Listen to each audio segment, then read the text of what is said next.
one of the most stupid, tolerant, politically correct saying is, I hate it, is an enemy is just somebody to whose story you didn't listen.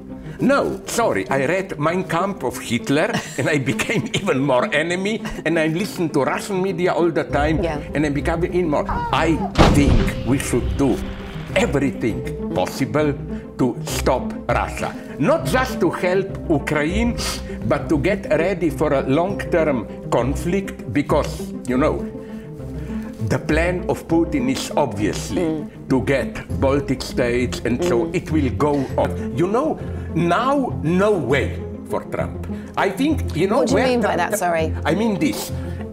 At that point, although the result was a little bit disappointing, I think that 4 years of Trump's presidency made it clear to everybody what Trump stands for. We needed that experience. The truth is out there.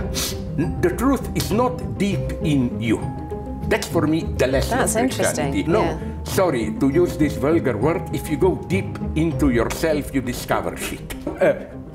We are economically, militarily, ecologically approaching a deadlock. There will be a need for a radical change. If we, the enlightened people, don't do it, sorry, then the true right-wingers will do it.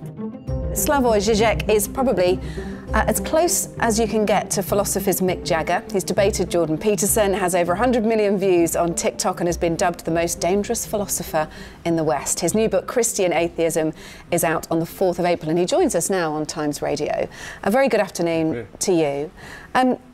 Before we get on to the book, there's been a lot of discussion about Russia this week, and I know you'll be an excellent person to talk to this about. Vladimir Putin, earlier this week, winning a 5th term as president with a landslide, faced with, you know, 3 other candidates, all pretty much rubber-stamped by the Kremlin.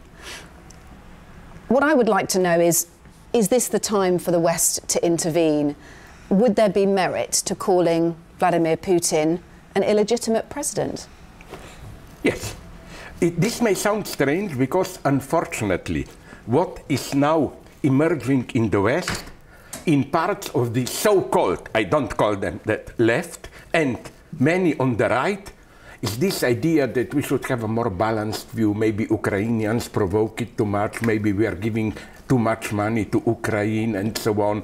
And the most horrible position is, for me, those of the leftists who say, whoever is against NATO, there must be something good in him. I mean, are they crazy? I think this is what Russia did there. I know that also in Ukraine, many things they did it wrong.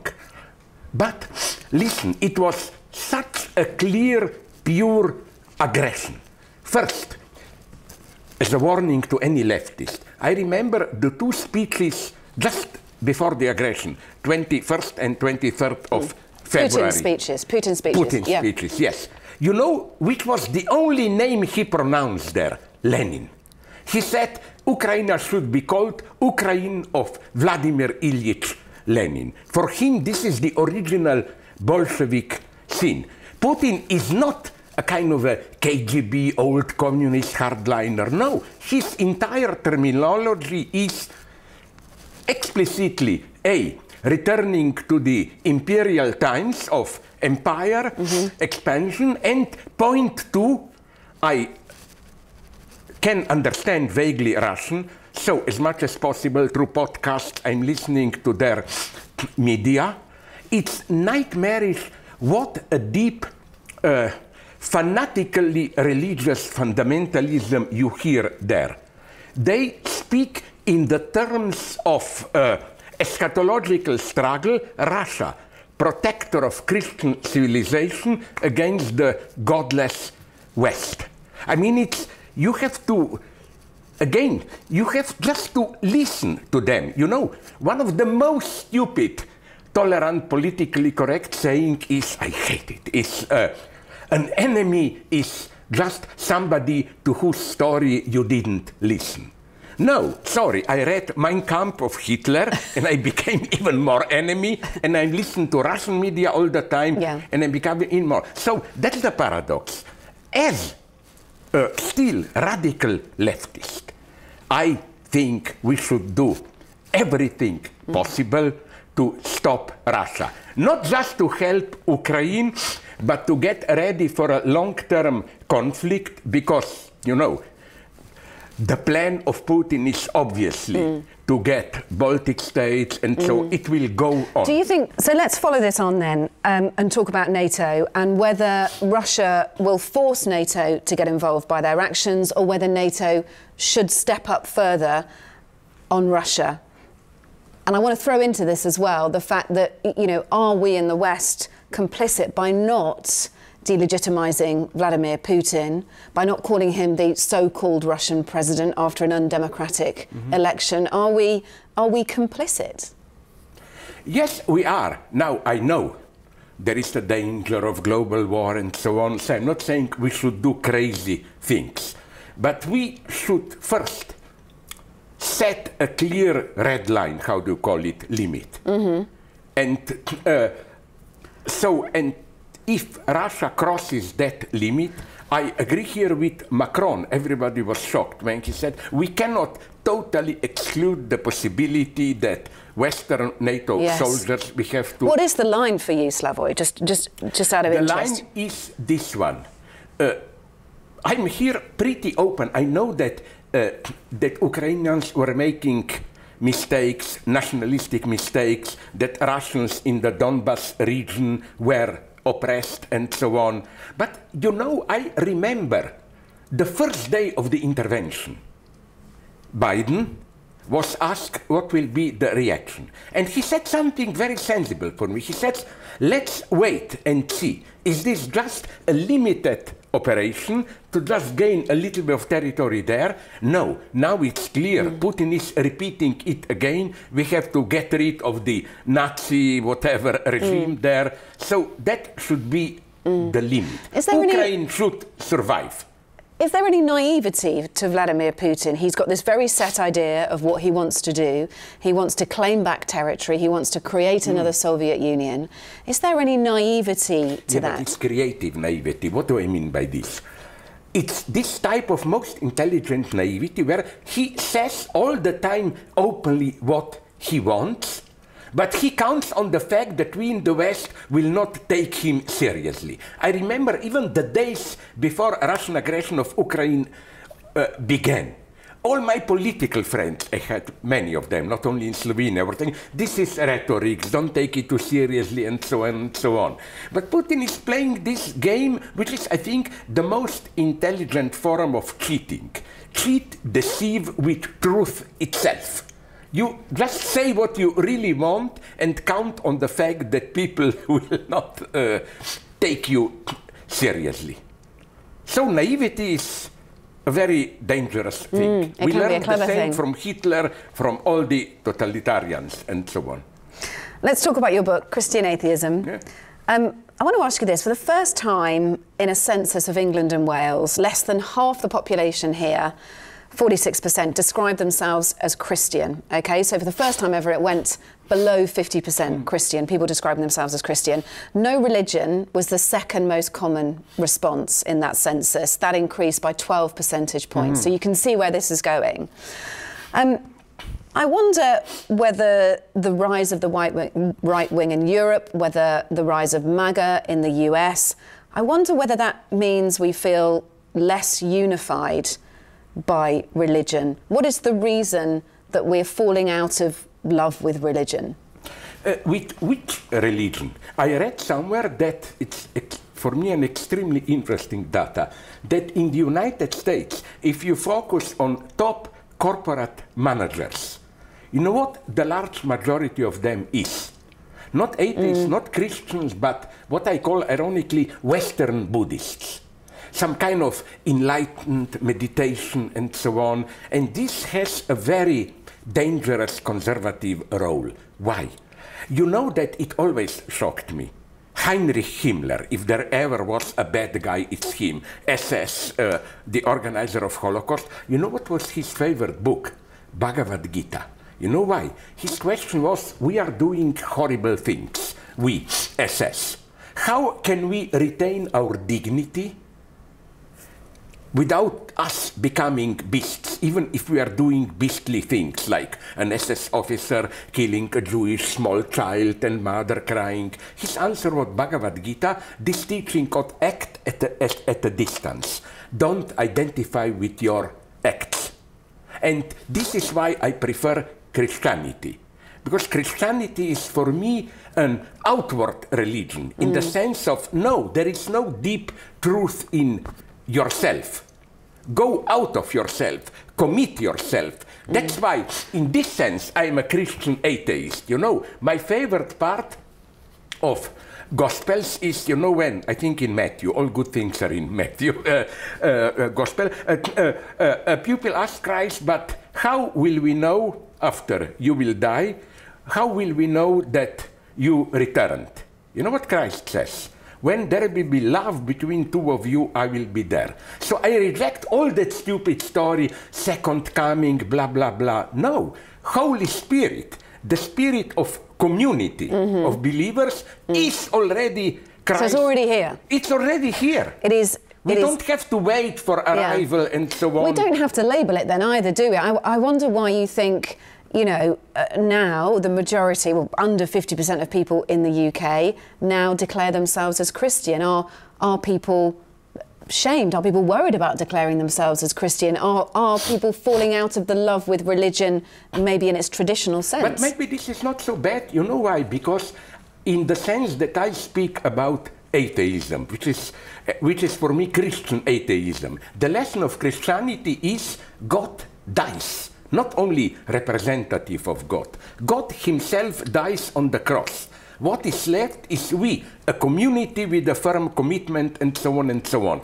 And I think that most of people who call themselves Christians are still committed, unfortunately, to some kind of a pagan version, whereas there is God up there, we are here, and God sent a messenger, Christ. Okay, it didn't work. Okay, my child come back to me, I will try again. No, no.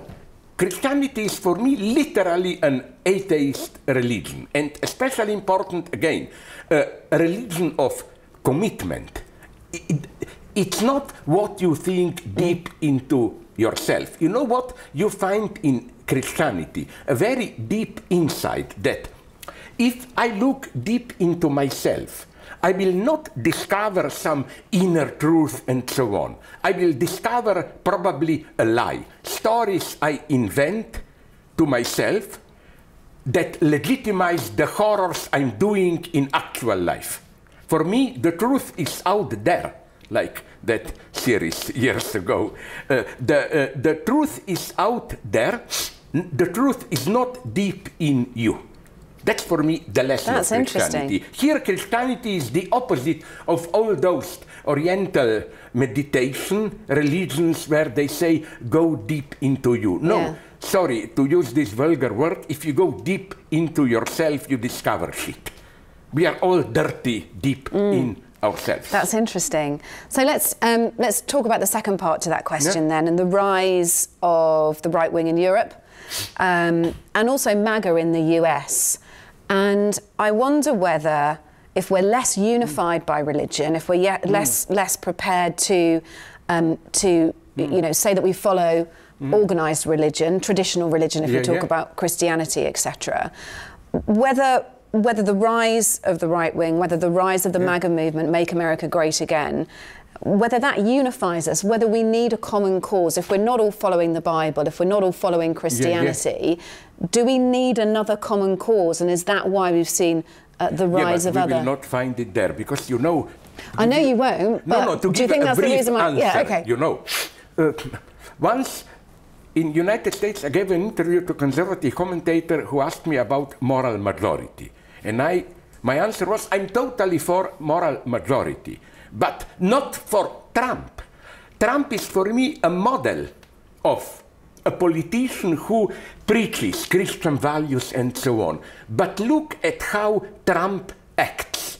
isn't he, in his actions, the ultimate postmodern, relativist, cynical politician? He even doesn't believe himself, he changes his position all the time, he makes cynical, vulgar jokes, and so on.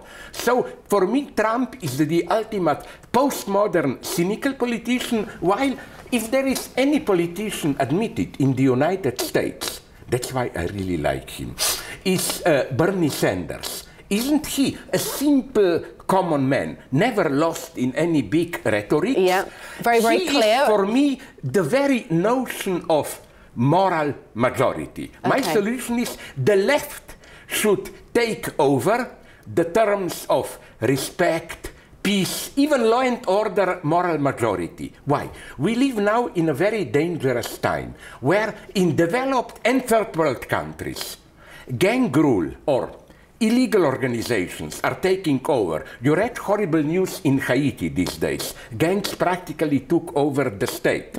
And other countries like Salvador, all around, it is as if the system cannot any longer reproduce itself without subterranean links to illegal, violent gangs. In the United States, it's the same. Trump and the Proud Boys and all those, half terrorist, half illegal organization. Unfortunately, in Israel, it's similar. Don't forget that now the Minister of State Security, Itamar Ben-Gvir, he was condemned by the Israeli court as a terrorist 20 or 15 years ago.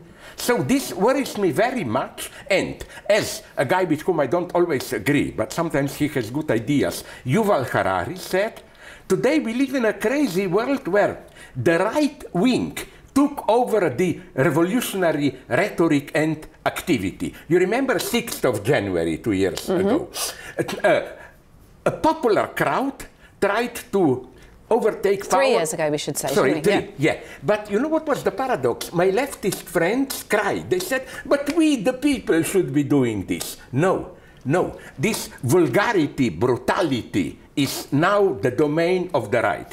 And the left should discover common decency, civility, politeness, and so on. But do you think, arguably, the left has less power and influence on that level? And I'm talking about, you know, the fact that Bernie Sanders was, you know, discussed, the left of American politics was discussed a lot in the 2020 election, certainly more than it is in the run-up to this one. In this country, we had Jeremy Corbyn lead the Labour Party. Now, that all went terribly wrong, but there was a definite nod to the left, to socialism.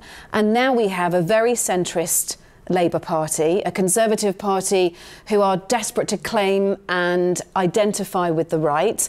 And in America, you've had the centralist President Biden, and now, you know, again, you are leaning into the right with Donald Trump. So does this then, you know, leave out the liberal left? Does this mean they actually carry less influence? I am here a pessimist, and I agree with my friend Yanis Varoufakis, who claims that the key to these events is something very tragic. The left, the moderate left, is losing because it is still obsessed, it's very conservative political force, because its dream is still, let's return to the golden era of social democratic welfare state.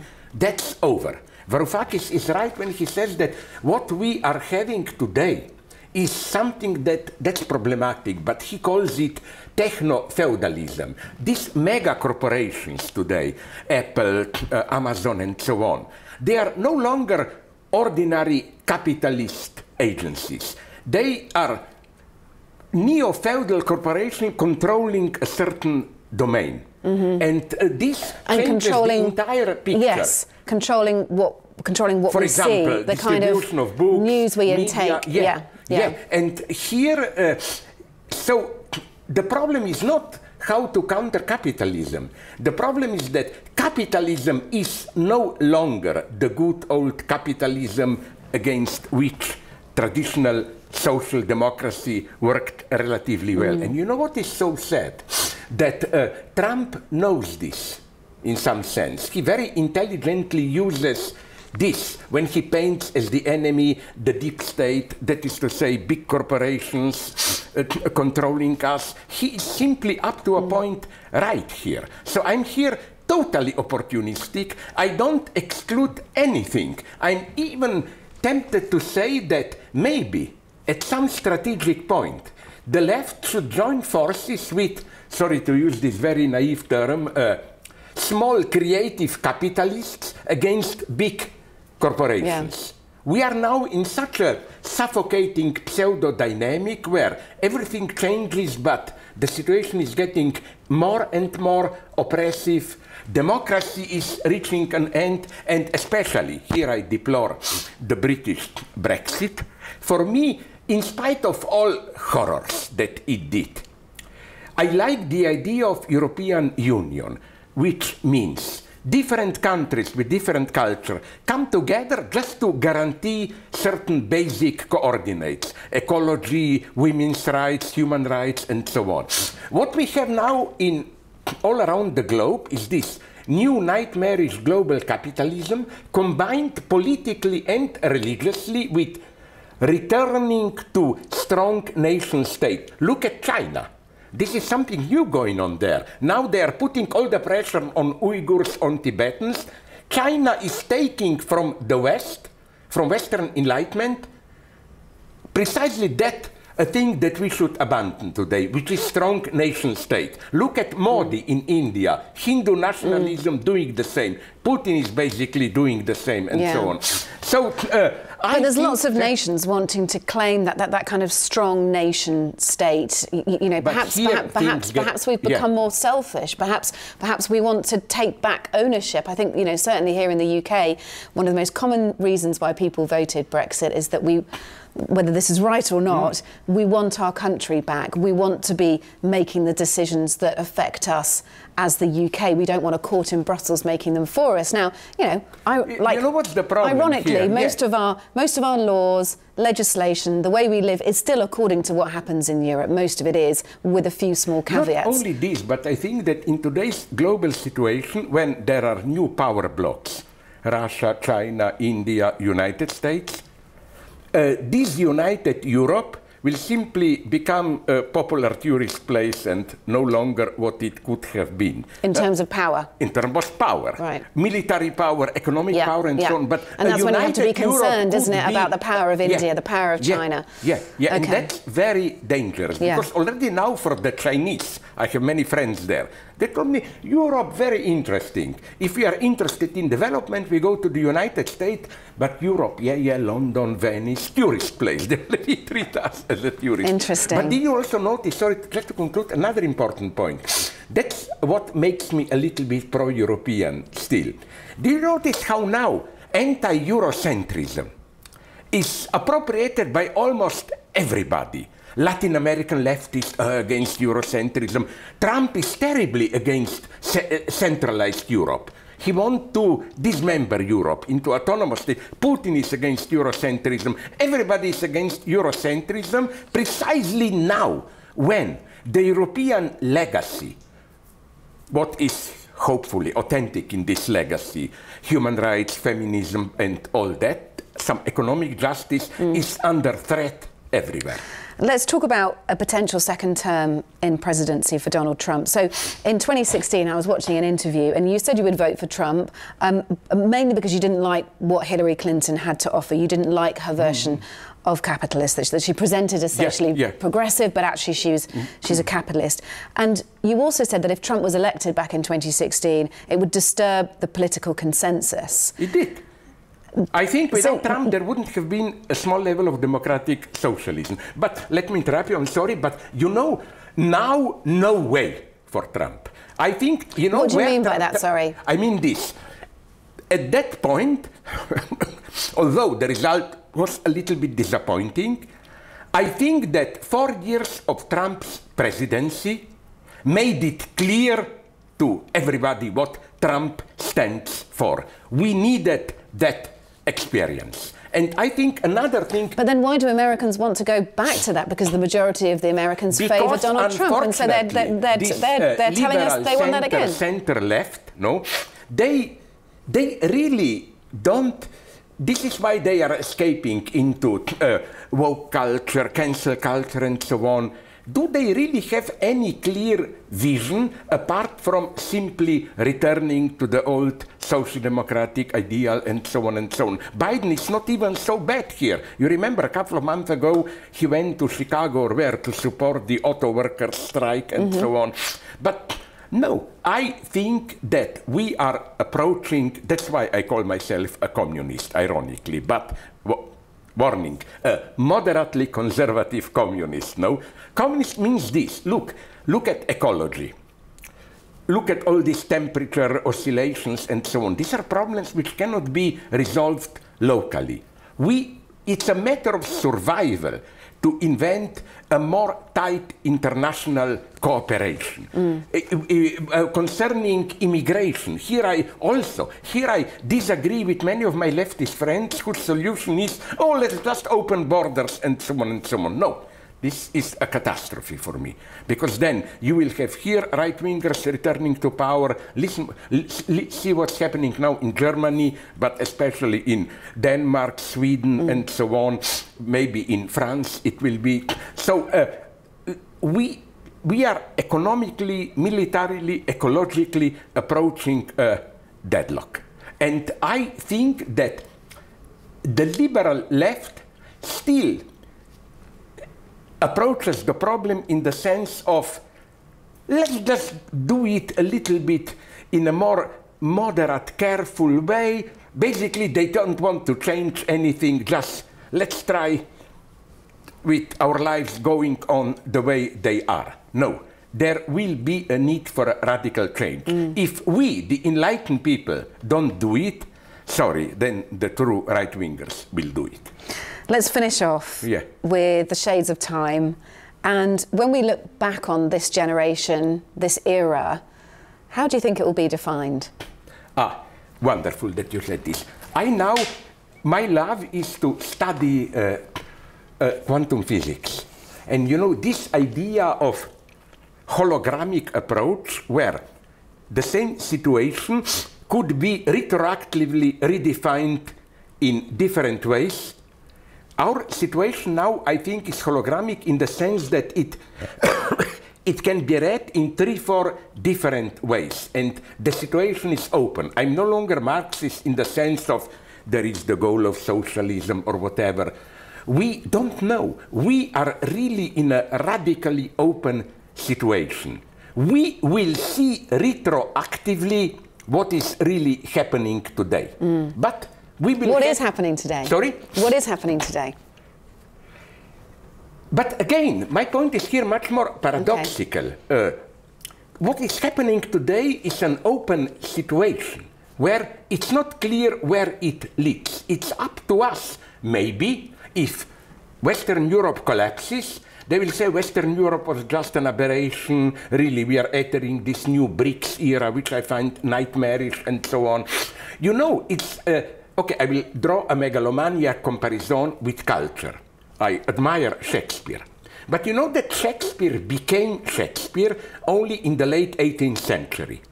After his death, he was ignored more or less for 100 years. The French classicists, Racine and so on, took over. I think it's the same situation today. We are like Shakespeare. European legacy is like Shakespeare. Will it be rediscovered the way Shakespeare was discovered, or will it remain some marginal aberration in global progress towards something much more nightmarish? So again, I think, you know who is my ideal here? Last story. I read a book on Zhou Enlai, the second guy after Mao. You know, when he was in '53 in Geneva, I think, on negotiations to end the Korean War, a French journalist asked him, what do you think about French Revolution? And you know what Zhou Enlai answered? It's too early to say. And he was right. Because when socialism collapsed in 1989, it was exactly 200 years under French Revolution. And still now a struggle is going on. The liberal conservative version is all that revolutionary period was an aberration.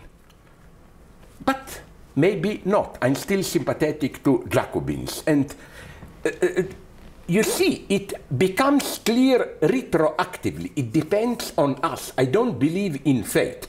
Or I believe in fate, but through our activity, we are creating our fate. Yeah. We, in some sense, are changing the past. You don't believe me? I will quote to you your biggest conservative poet, whom I like, T.S. Eliot, who said somewhere in his tradition and individual talent that each new work of art, great one, it's not only a cut with the past, but in some sense changes our perception, the logic of the entire past. That's where we are today, in an open situation. To use the quantum terminology, there are many superpositions, but we don't know in what new form they will collapse.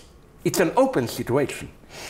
Let's leave it there. Absolutely fascinating, and I've enjoyed our conversation very much. Thank you, Slavoj Žižek. And it was an honor for me. A great pleasure to have you with us. And a reminder that Slavoj's new book, Christian Atheism, is out on the 4th of April. Thank you.